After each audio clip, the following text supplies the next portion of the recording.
Wednesday night racing this week is at Sha Tin, an 8-race programme on the all-weather as Happy Valley takes not 1 week off, but 2. There's no racing at the Valley next week either. This is meeting number 2 of 4 in succession at Sha Tin. A very warm welcome to Racing to Win. I'm Andrew Lejeune, joined in the studio by our former analyst Paul Lally and race caller Brett Davis as well. And Brett, 8 good ones on the dirt to look forward to. There are, Andrew, and some very competitive racing on the all-weather. This is, of course, the 5th of 5 full all-weather programs for the season. So we have got a little bit of background form to work with. Obviously, we're going to have to take into consideration the weather and how the track will play. Wet, slow is the early reading, and looking at the Bureau of Meteorology, they're suggesting the next 24 hours is going to be similar conditions. So take your wet weather form guide. We've had a couple of days of sunshine, but outside of that, it's just been it's been nothing but rain. What have we got to look forward to, though, Paul, bonus-wise? We've got one. We've got a $2.7 million triple trio jackpot in there, so a bit of free money to start off with going into the pool. So looking forward to that. Not many first starters. I think there's one in the last there. Tony Millard's got one. The sun always rises or something, which could be the omen bit.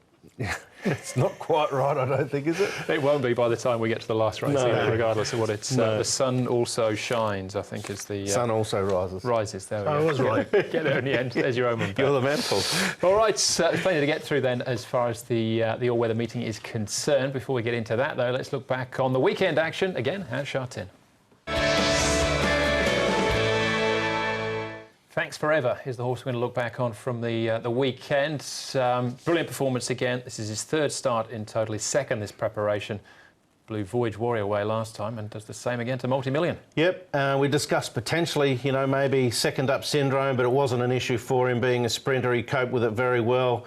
And it was just, again, another super impressive performance from a really nice young horse. Obviously, soundness is his biggest problem, but at the moment it's all systems go, and 1,000 winners for Zac Purton in the process. Yeah, well done to Zac there for the 1,000 winners. So, you know, obviously a massive achievement there. And yeah, this is a really promising horse. I mean, he's a day-to-day proposition, as you mentioned. So John Moore, I think his biggest key is just to keep him sound and keep him ticking over. And if he can, there's every chance we could see him again this season. No reason why we wouldn't. No, no, there's still plenty of meetings to go. We know John is chasing down, John Moore that is, chasing down John Size. So he's handled both good to firm here, and then obviously when he won first up, it was good to yielding. So he's got plenty of strings to his bow, just staying sound is the key. And yeah, marvellous career so far for Zac Purton, 1,000 winners. And who knows how many more to come. Well, he made it 1,001 on the afternoon as well, didn't he? Quite quickly. As far as the ratings are concerned, well, Thanks Forever gets 14 for that. Wow. Up into the 90s. Now Golden 60 was quite smart, winning again, and Victorian bounced back. Yeah, it was good. I mean, he went out favourite on debut, and it didn't really go. He got a bit lost, to be honest, on the turn, but he put everything together right and won at his 2nd starts. Good days, won nicely. Hurricane Hunter back in Class 5-1. He'll be back in Class 4 now. And Golden 60 looks progressive. Certainly does. Empire Star finally broke through, and Beauty Energy was backed from the opening of betting like he was going to be very difficult to beat, and he was. He got that money as well. Yeah, it was another one for John Moore. Had a good afternoon as well. All right, so those are the big winners out of the meeting. Let's see if we can find some more with our horses to follow.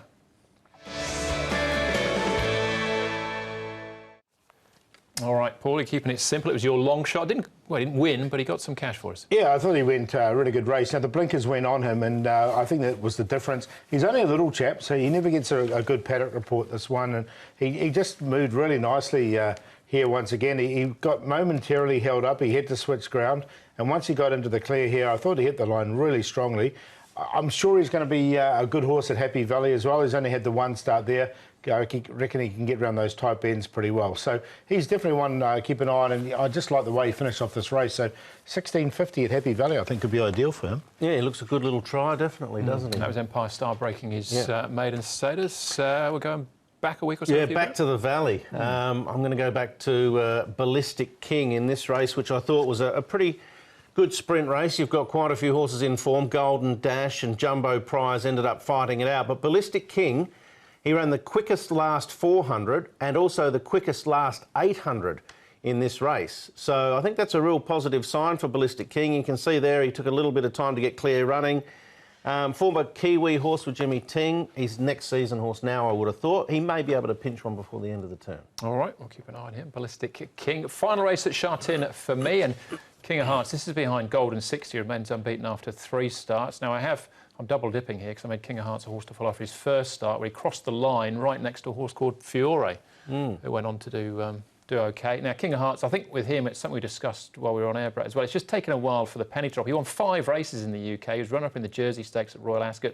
Off this, you'd say the penny has dropped. And if they can get him out again this season, he might be looking at a win as well. He looks definitely like he's finding form now, doesn't he? The way he's found the line there, coming back to 1200. Yeah, that was Mr. Croissant finishing in 2nd place. I think the form looks good around him. As far as the suspensions are concerned, with the steward's report, well, Karis Teton on Shefano. That was at Happy Valley last week, 23rd to the 27th of June. So 2 days for Karis there. I think that's it, though, as far as the steward's report is concerned. Going into this meeting, though, at Sha Tin, the scratchings, just 1 as we stand. That's Dark Knights coming out of the first event. So we're now down to a field of 8 to go around for our 80th meeting of the season. 8 races on the all-weather here at Sha Tin. So the first event, Class 4 over the 1650, headed by Splendid Timing, drops into Class 4 for the first time. Zach Pert and Michael Chang. Pretty good combination, those two this season. Enjoy Life has won over this trip at Happy Valley 2 starts back. Hay Run, all-weather winner of the 1800 metres in March. Crown Avenue, run-up over the 22 on the turf at Happy Valley last time behind Clement Legend. And Wonder Express makes his all-weather debut for Danny Shum. Chad Schofield will be in the saddle. Enjoy Life, Remarkable and Crown Avenue are the horses that have been up at Chung Fro in the last month. Pace of the race looks on the slow side, only a small field, and there doesn't look to be a great deal of pace. Wonder Express potentially is the one sole leader in the race. Obviously, he's trying the all-weather for the first time, and he's up to the 1650 for the second time. He struggled to run it at the Valley. Crown Avenue should park just in behind. Splendid Timing obviously coming down in grades, drawn well, so he's got an opportunity to get a box seat. Here is Splendid Timing. Now, he was a winner on the synthetic surface in Australia before he got here. He's had the this will be his second start on the all-weather, but he drew 14 for his first one, and he was up in Class 3. He's now dropped down to Class 4. And there's a significant jockey change here of Zach Pert aboard, barrier 3. Everything looks good for him. He goes very well here in the mornings. Crown Avenue gets his head up a little bit in his racing style here, as you can see, but he's still going nice enough, and he's another one that we do know likes this all-weather. Dennis Yip and Vincent Ho teaming up here from barrier 1, so he goes nice enough. And here's Wonder Express, just working with pick number 1. Wonder Express, he goes nicely enough as well. He does like the surface. He's by Pereiro, and he normally works well on it as well. All right, pick number 1 runs later on in the programme as well. It's a much higher rated horse. We'll start off, though, with Splendid Timing. So we're looking at him finish 6th behind Red Desert over the 1200 metres. This is in Class 3, though, of course. It is. It's a good run behind Red Desert. He closed off strongly. Coming onto this surface as a plus, as Paul's highlighted. And he's drawn well. Yeah, the blinkers have only been on him for a couple of starts as well. They went on him for his first all-weather run, and now he's had a couple of runs at Sha Tin. As you can see, he was held up down the straight. Once he got into the clear, he hit the line really nicely. This was over 1200, so 1650. Son of Sepoy looks ideal for him. OK, that's Splendid Timing. He's our early favourite at this stage as well. Flash Famous is the next one we're going to have a look at. Now, this is dirt form, and Flash Famous had 2 tries on the all-weather for 1 minor place. Well, we might get similar conditions there on Wednesday night as we did on this occasion when Flash Famous finished 3rd to the all-conquering Buddies, who runs later on the card. He's won his last 2. It was difficult to make headway this night, and he did make some headway towards the end. So I think off the basis of this, he's deserved of an each-way chance in the race. I think overall this season he's been a bit disappointing. He hasn't been able to win one. Yeah, just a one-time winner, wasn't he, from his 21 starts. Blinkers will come off him, so we'll be interesting to see if that does anything. OK, that's Flash Famous. Karis Teton from barrier 8 for Frankie Law. Perfect Buddy and Wonder Express. Both of them here last time out behind Perfect to Play. Yeah, the two of the two, I'm not going to take Wonder Express out of this race because he's quite well bred for this all-weather surface. He's a horse that really works nicely on it. He's going to be there for the first time on the surface. Barrier number 4 for him. Perfect Buddies by Commands. He's another horse that the Commands do like the surface as well. So, I mean, they haven't raced on it, but yeah, of the two, Wonder Express works better on it.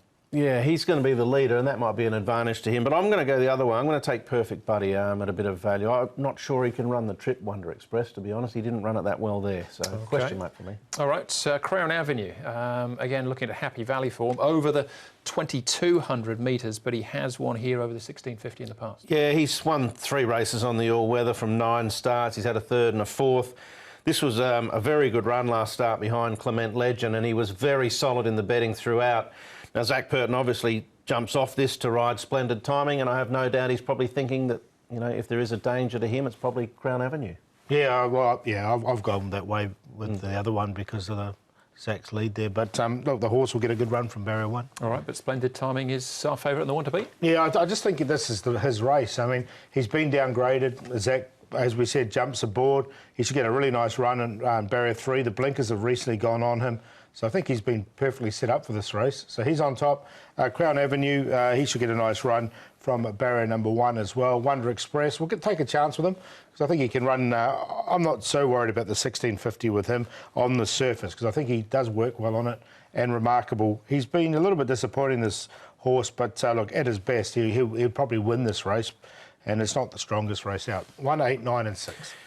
Yeah, I'm an art about Remarkable, but overall he's had quite a few chances. But I wouldn't be surprised either if he got the money here. I ended up going Crown Avenue. He's got the experience on the surface.